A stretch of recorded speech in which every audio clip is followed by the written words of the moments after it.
Hey everybody, and welcome back for another deep dive. Today we are going to be looking at something really fascinating and pretty challenging. Hmm. The Atman from the Bhagavad Gita. Okay. So we'll be talking about this idea of the true self that Hmm. exists beyond everything that we normally experience, Yeah. day to day.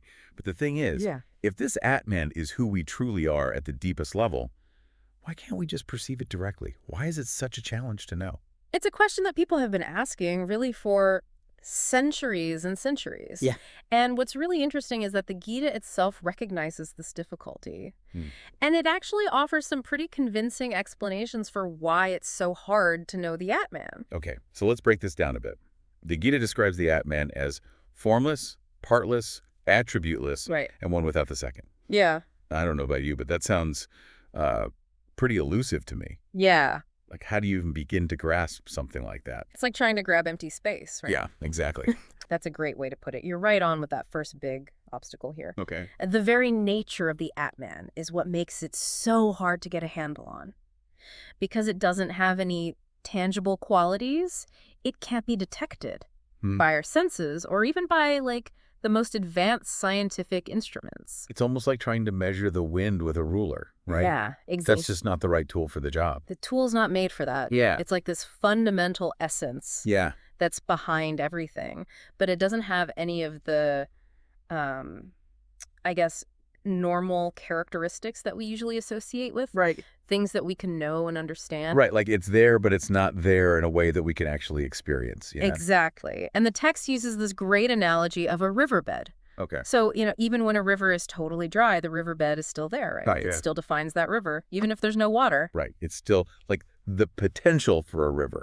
Exactly. And in the same way, the Atman is this underlying reality that persists beyond all these changing forms that we see. It's the constant, like the undercurrent, even when everything else is in flux. Okay. So we've got obstacle number one. The Atman's inherent nature makes it incredibly difficult to pin down. Yeah. But then the Gita throws this curveball, right? Okay. It says, there is no one or nothing existing other than the Atman. This is where I really start to get lost. This is where we hit the second major obstacle. And yeah, it's a real head scratcher. Yeah. If you are the Atman, the knower, how can there be anything separate from you to even be known? Right. It's like this mind-bending paradox. It's like fire trying to burn itself. Whoa. It just doesn't make sense. So it's not just that the Atman is subtle and formless, but it's also that our very position as the knower makes it impossible to know it as an object. Yeah. Like we're trying to see our own eyes without a mirror. That's a great way to put it. Yeah. We're so used to seeing the world as just this collection of separate things, Yeah. But the Gita really challenges that basic assumption. Yeah. It's suggesting that all that separation we think we see is ultimately an illusion. And Yeah. that's a hard one to swallow for a lot of people. No kidding. So we have these two big roadblocks to knowing the Atman. Its inherent nature and this idea that the knower and the known are actually one. It feels like we're trying to solve a riddle, but a riddle that doesn't have an answer. Absolutely. It's a cosmic riddle. Yeah, it is a bit of a cosmic riddle. It is. And the Gita doesn't pretend to have easy answers or anything, but it does give us some really helpful ways to think about this, like analogies. Okay, yeah, because right now I'm feeling a little lost in the cosmic fog. Analogies would be good. Okay, well, how about this? Imagine that you're in a dressing room with all these mirrors. Each mirror is reflecting a slightly different image of you, right? Yeah, I can picture that. Some might be clearer, some might be a little distorted, but, they're all reflecting the same you. It's like when you catch your reflection in a shop window and you're like, wait a minute, is that me? Yeah, exactly. And just you can recognize each reflection as you, even though they're a little different. Right. The Gita is saying that all beings in the world are like reflections of the one Atman.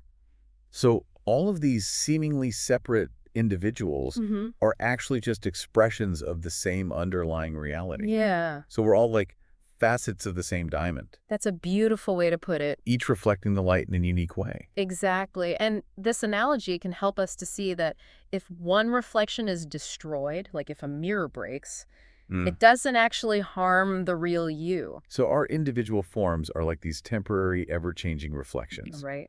while the Atman is the source, the eternal, unchanging source. Precisely. Like the ocean, and we're the waves rising and falling Exactly. on the surface. Yeah, and this brings up another really important question. If understanding the Atman is so difficult, what are we supposed to do in the meantime? Right, because it feels like we're being asked to grasp something that's beyond what our minds can even handle right now. Mm. Like trying to explain quantum physics to a toddler. Right, their brains just aren't developed enough for that. Yeah, that's where this idea of dharma comes in. Okay. The Gita says that even without this full understanding, we should still do our duty. It's about acting in alignment with our true nature, with the qualities of the Atman. So even if we don't fully grasp this concept of the Atman, Yeah. we can still live in a way that reflects those qualities. Exactly, yeah. It's like learning to walk before you can run. Okay. Exactly. It's like, a chef who's learning to cook. They might not understand all the complex chemistry behind every ingredient, Right. but they can still follow the recipe, right? Right. And make something delicious.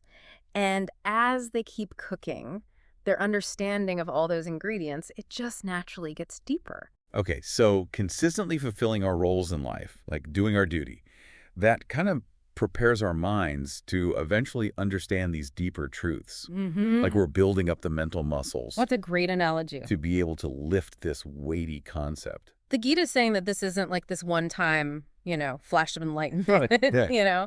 It's a gradual process. It's like an unfolding, and you refine your understanding through consistent effort. Okay. It's about cultivating the right attitude and intention. So it's not just blindly following rules or obligations. It's about approaching our actions with awareness, Yeah. with the intention to align ourselves with those qualities of the Atman. You got it. And that leads to another crucial point. The Gita talks about acting without attachment Okay. to the fruits of our actions. Okay, that sounds tricky. So it's not about being indifferent, like not caring if we succeed or fail, but it's more about focusing on doing our best right now Right. without getting caught up in worrying about what's going to happen. Precisely. Think of it this way. Imagine you're planting a seed. You can water it, you can give it sunlight, you can do everything right, Right. but you can't force it to grow. Right. You have to surrender to the process. Exactly. You have to trust the process, even if you don't fully understand it. I see. It's about doing what we can, putting in the effort, but ultimately letting go of the need to control the outcome. Exactly. And that attitude of non-attachment, it's really essential for finding inner peace and fulfillment in both our work and our lives. Okay, so even though understanding this whole idea of the Atman might feel impossible right now, we shouldn't just give up. Right. The Gita is suggesting that through doing our duty and cultivating the right attitude, our minds will slowly become like more refined, Yeah. And then maybe we'll be able to finally understand this. It's like we're building up to that aha moment. And it might not be some like big dramatic revelation. Right. It might be a very subtle shift in perspective. That just sort of unfolds over time, but it's a journey worth taking. Okay. This is all super thought-provoking, but I'm wondering how this all applies to like the average person just trying to get through their day. How do we take these really complex concepts and integrate them into our everyday lives, especially in a world that feels so chaotic and demanding? That's a really great question. Yeah. And it's one that we'll be diving into in the last part of our deep dive. Okay. We'll explore how we can actually apply this wisdom of the Atman to our modern lives, Awesome. Because right now I need some guidance on how to bridge this gap between these big concepts and, my day-to-day life. Yeah, we'll get into all that.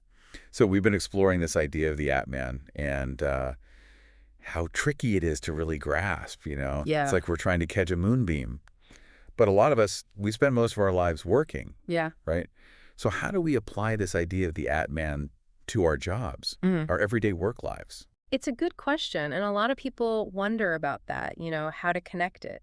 And it's important to remember that the Gita isn't telling us all to quit our jobs and, go live in a cave. Right. It's not about abandoning everything. It's more about coming at our responsibilities from a different perspective. Okay, so I don't need to ditch my computer and head for the mountains. Not unless that's really calling you, no. Okay.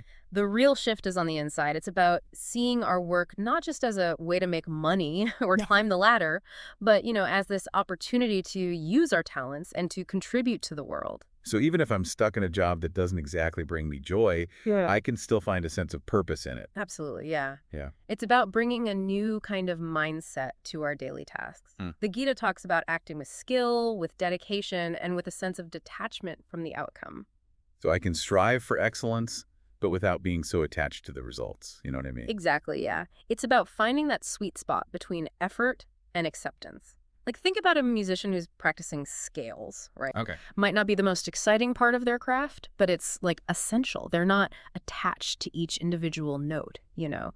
They're focused on getting better, on mastering their I skills. like that. Yeah. So how does this idea of like seeing the Atman reflected in all beings, how does that play out in a work setting, especially when you're dealing with difficult people, you know? That's where it gets really interesting, right? Because when we start to see the Atman in everyone, you know, from the people we work with to the people we serve, even our competition, it changes how we relate to everyone. Okay, so less ego clashes and more like empathy and understanding. Ideally, yes. Okay. It doesn't mean you have to be a pushover or let people walk all over you, but it does mean that we should try to approach each interaction with respect, Right. recognizing that we're all connected in a way. I can see how that would change the whole vibe at work, Yeah. make things less stressful. But let's be real, it's not always easy to be calm and compassionate when you're under pressure, right? Hmm. Deadlines and all that. Well, of course, it takes Yeah. effort, Yeah. especially in those like high stress moments. But the more we practice, the more it becomes a habit. Mm. And those benefits, they go way beyond work. It helps us deal with all of life's challenges. So the workplace can be like this training ground almost for cultivating the qualities of the Atman.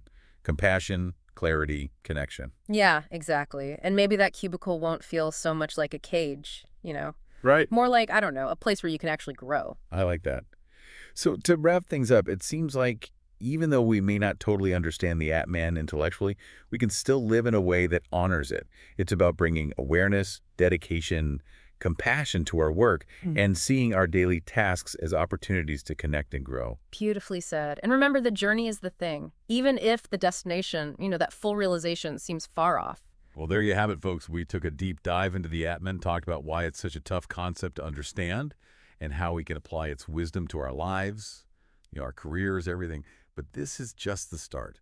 Keep exploring, keep asking those questions, and we'll see you next time for another deep dive.